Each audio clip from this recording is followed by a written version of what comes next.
Good morning, Nanay. Ano po masasabi niyo sa programa po ni Yorme ng Kaagapay Medical Assistance? Ay, laking pasasalamat namin dahil malaking tulong po ang ginawa ni Yorme ng Kaagapay program.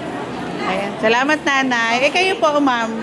Malaking pasasalamat po kasi po sa lalo ngayon sa malang gastusin, may tumulong pong panggamot. Naiiyak-iyak ka, Mama. Salamat kay Mayor Isko Moreno, Taxpayers Money, and kay Jesus.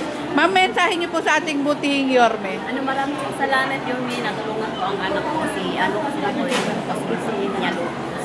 Kaya malaking tulong po ang binigay ni Yorme sa amin. Maraming salamat po talaga. May mensahe ka po kay Yorme. Sana po mas, kung natulungan kami ni Yorme ngayon, sana po mas marami pa siyang magagawa at matutulungan sa buong Maynila. Ngayon, Nay, may kinakarap tayong krisis. Kamusta naman bilang Mayor si Yorme? Itong sa ngayon din po, lalong-lalo sa gamot mo, kailangan kasi kaya ang asawa ko kasi bihira na lang makabiyahe, gawa ng mahal.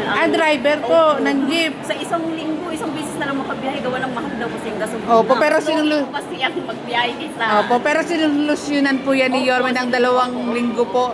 Kaya Dati po 3,000, naging 3,500, naging 4,000. Mahal na po ang gasolina. Tapos si Yorme tinataasan po yung bigay. Ang po ni Yorme sa amin ay maintenance po at saka laboratory po ng anak ko. Malaking tulong po pati.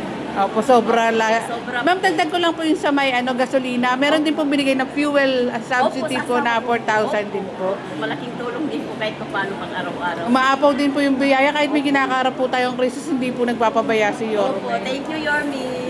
The best po ba si Yorme? Sabihin po, number one. Ayan, maraming salamat sa inyo po sa ating mabait na Vice Mayor. Sa Vice Mayor naman po, maraming salamat po kasi kaagapay po siya ni Yorme sa mga tao, lalo sa sa buong Maynila na marami po siyang natulungan na kagaya namin na mahihirap.